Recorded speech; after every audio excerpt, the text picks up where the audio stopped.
All right, I'm gonna make some plates here. We're gonna get started here with the kind of early stage, the first stage of this plates. A lot of these things you've already seen if you remember what we did with the bowl and how we kind of set that thing up and built that. It's basically the exact same process, except we're doing it now with a plate so that we have a nice canvas to paint on for our Majolica process, okay? So we're starting off here with, I don't know, that much clay off the top of a thing.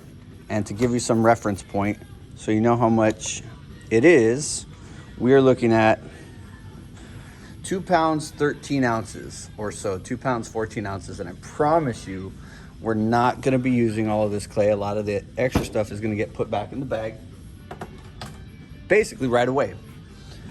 Things you will need prepped and ready. Again, you're not gonna be working at your slab roller. You're going to be working at your desk, a panel to get yourself over to your table so that the slab stays nice and flat is always a good idea. You might have your plate already wrapped in saran wrap so that you don't have to worry about the plate getting stuck. It's entirely possible to do this attached directly to the plate, but it is, you know, extra work. And the times that I've done this attached directly to the plate, I would say half of them end up drying out and cracking, and we end up with those obvious issues of having to recycle the clay and having to, you know, redo our work. So time consuming, yes. So here we go. We start off with our chunk of clay, and this is the plate that I'm going to be building off of. Just a regular old plastic plate, I think it's from Target. If you have a specific plate that you'd like to bring for this process, please be my guest. I will have some of these to get you guys along. And of course, this is going to be too small right out of the gates. So what I'm going to do with my rolling pin is I'm going to extend my slab, my chunk of clay. I'm going to do this way so I can hold the canvas so that I can make the initial slab wider than the plate that I'm going to be building. And all that means is I'm going to make this wider than this. All right, I'm definitely not there yet. And this is something I can definitely be doing at my desk. I do not have to do this at the slab roller. In fact, don't do it at the slab roller because we don't want a big old line here. You're not even supposed to be working over here anyways. All right, so my slab is officially wider than what I need. That is step number one. And in this case, now what I have done is save myself the back and forth process. So I only have to run this thing through my slab roller one time. So this is going to be a big time saver. If you do that thing over at your desk, then you roll it to the slab roller, get your slab set up, your measurements, then you are good to go. Now for our reference, the dials right here, these are going to be always set up, especially for plates. Our range is going to be between 1/4 and 1/8 of an inch.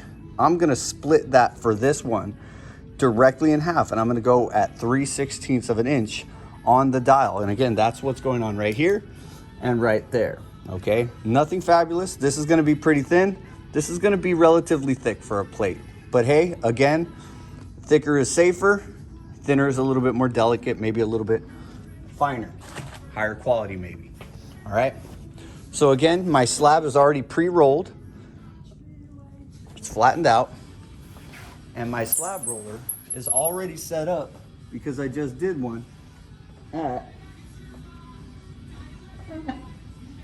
3/16 of an inch. And now all I have to do is roll my slab up, and then I get to roll my slab back. If you happen to not get enough clay, I don't necessarily recommend going back and restarting.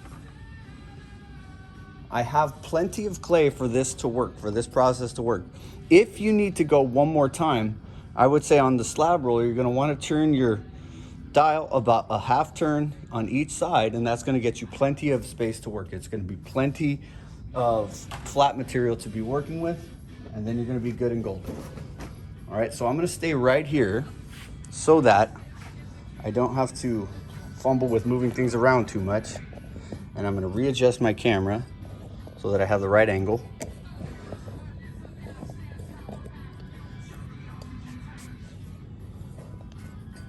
Sorry, technical difficulties as they were. Cool. All right, so now I'm set up.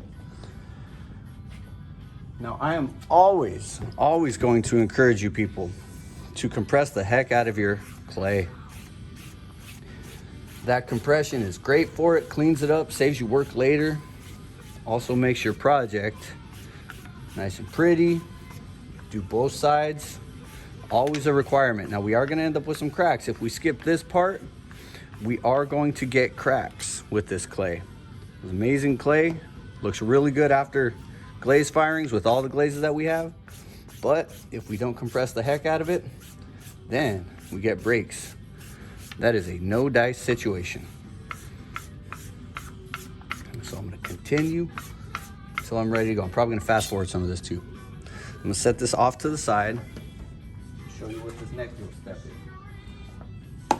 With my plate, again, if we put it directly in there, very likely going to get stuck. So we are going to cover this guy in plastic wrap.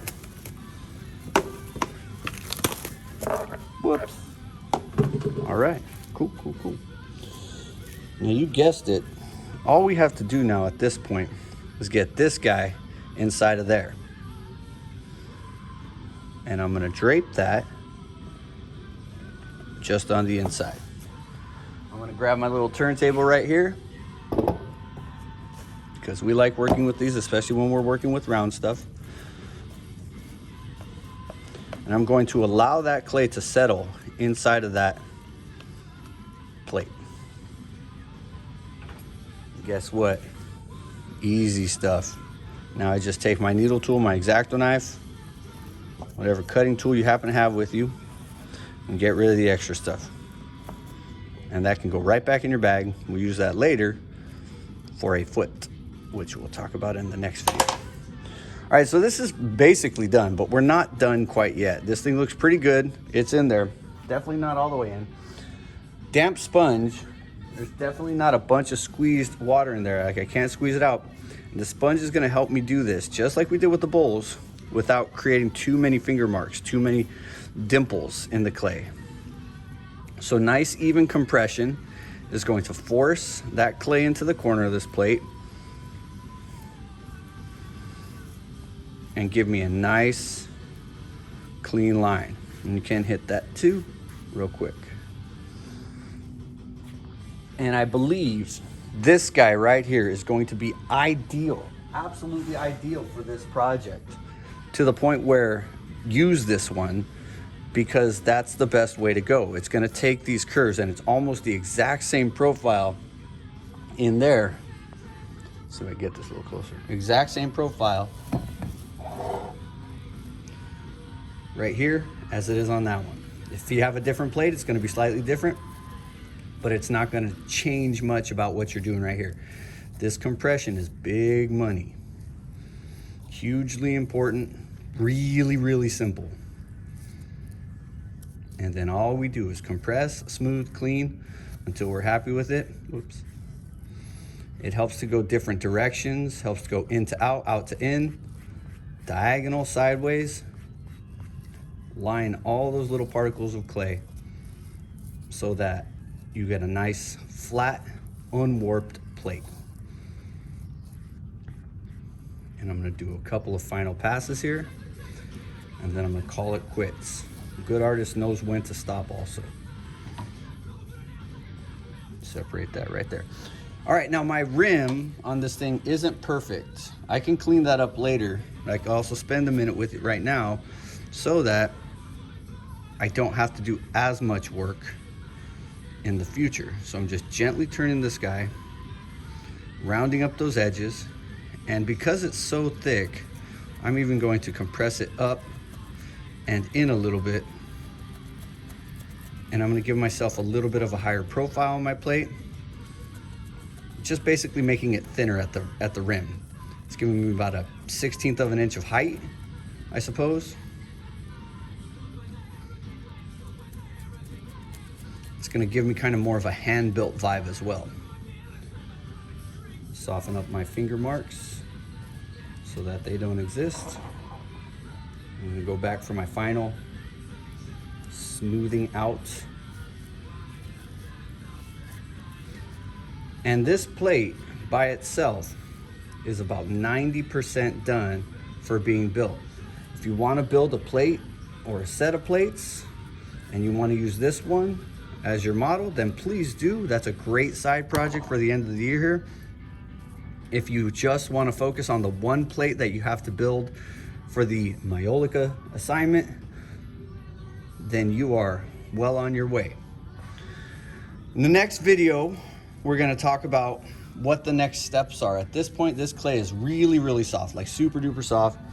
And we're going to want to get a layer of slip, of white slip, a layer or two, so that we have opacity. We want 2 layers, 3 layers, so that it's perfectly white. 1 layer, you're gonna get kind of a thin, almost brush stroke looking white on top of this kind of brown. And then the next part after that, we start doing the painting process. And then we don't have to think about too much more after that. Once we get the design work, we fire it. And then we're good to go.